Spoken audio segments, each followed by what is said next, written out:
Hello, good morning students. In the video we will talk about TNPSC Group 4 கான வினாக்களை பார்த்து கொண்டு இருக்கின்றோம். ஓகே, அடுத்து கணக்கை கவனிங்க. கணக்குல என்ன கொடுத்துறான்னு கவனிங்க. நல்ல கணக்கை கவனிச்சா ஈஸி. பர்சன்டேஜ்னா 100 ஆல மல்டிப்ளை பண்ணும். அத ஞாபகம் வச்சுங்க. இப்போ out of 20 bets money 5 bets are red. 5 மணிகள் சிவப்பு நிறம். What is the percentage of red? சிவப்பு நிறத்திற்கான இது சதவீதம் காண்க. அதுதான் தமிழ்ல மொத்தம் உள்ள 20 மணிகளில் 5 மணிகள் சிவப்பு எனில் சிவப்பு மணியுடைய சதவீதம் என்ன? ஆப்ஷன்ஸ் வந்து 4 ஆப்ஷன்ஸ் கொடுத்துறோம். எந்த ஆப்ஷன்ஸ் கரெக்ட்ன்றது கவனிக்கலாம். பாருங்க. Okay, solution. எவ்வளவு மொத்த மணி? மொத்தம் எத்தனை மணி ரெட்? அப்போ 5 20 மணியில 5 மணி ரெட் கலர். மொத்த மணி எவ்வளவு தேவை அதனுடைய இது மணியை போட்டுக்கிறோம். into percentage ன்னு கேட்டாவே சதவீதம் கேட்டாவே 100 ஆல மல்டிப்ளை பண்ணோம். கவனிச்சுங்க. இது கேன்சல் பண்றோம். then இது கேன்சல் பண்ணா என்ன வருது பாருங்க. 5 into 5 25%. okay, this is the correct answer. D is the correct answer. D தான் சரியான விடை. ஓகே, அடுத்து இதே போல இன்னொரு சம் இதே வீடியோல தொடர்ந்து பார்க்கலாம். நம்ம இப்ப இரண்டாவது கணக்கு பார்க்கறோம். இந்த வீடியோல இரண்டாவது சம்ஸ் பாருங்க.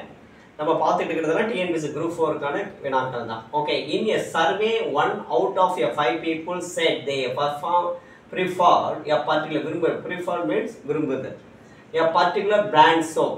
What is the percentage of soap? அந்த சோப்பினுடைய சதவீதம் கணக்கு. ஒரு கணக்கெடுப்பில் 5 பேரில் ஒருவர் ஒரு குறிப்பிட்ட நிறுவனத்தின் சோப்பை விரும்புவதாக கூறினார். சோப்பின் சதவீதம் காண்க. மொத்தம் 4 ஆப்ஷன் கூட எந்த ஆப்ஷன்ஸ் கரெக்ட்னு பார்க்கலாம். இதுல நல்லா கவனிச்சுங்க. இந்த சர்வே ஆஃப் 1 அவுட் ஆஃப் 5 5இல் ஒரு பங்கு. அப்ப 5இல் ஒரு பங்கு சதவீதம் கேக்குறாங்க இல்லையா? பர்சன்டேஜ் வந்தாவே into 100. அப்ப இது கேன்சல் பண்ணுங்க. 20. அப்ப 20% is the correct answer. C is the correct answer. ஓகேங்களா? ஓகே, இதோட தொடர்ச்சியா இன்னொரு சம்மும் பார்க்கலாம் இதே வீடியோல.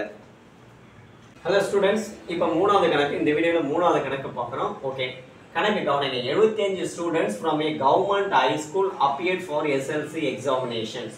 அதாவது ஒரு அரசு உயர்நிலைப் பள்ளியில் சேர்ந்த 75 மாணவர்கள் 10ஆம் வகுப்பு தேர்வில் பங்கு பெற்றனர். 72 of them are declared passed in the exam. அந்த தேர்வு 72 பேர் பாஸ் ஆயிட்டாங்க.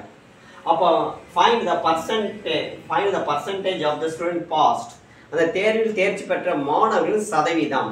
क्वेश्चन நல்லா கேளுங்க. தேர்ச்சி பெற்ற மாணவர்கள் சதவீதம் கேட்டா அப்போ கேக்குறான். அப்போ ஆப்ஷன்ஸ் வந்து 4 ஆப்ஷனுக்குன்னா ஆன்சர் எதுன்னு பார்க்கலாம். சொல்யூஷன். தேர்ச்சி பெற்ற மாணவர்களுடைய சதவீதம் கேக்குறான். அப்போ percentage 72 divided by எவ்வளவுக்கு? 75 ஸ்டூடண்ட்ஸ்க்கு into percentageனா 100 ஆல இது பண்றோம். ஓகேங்களா? இப்போ இதை கேன்சல் பண்ணுங்க.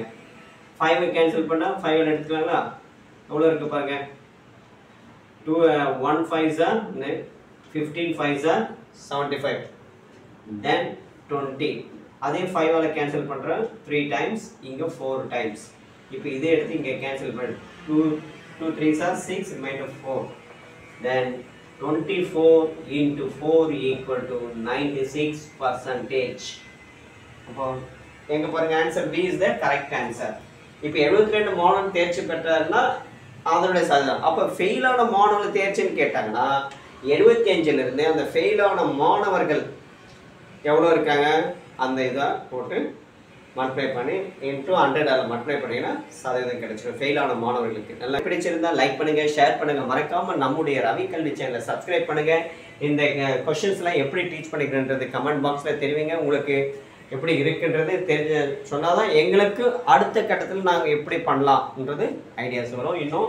ஓகே, உங்களுடைய ஆதரவுக்கு மிக்க நன்றி. ஓகே, பாய். மீண்டும் அடுத்த வீடியோவில் அடுத்த ஒரு 4 கணக்கை பார்க்கலாம். ஓகேங்களா? பாய்.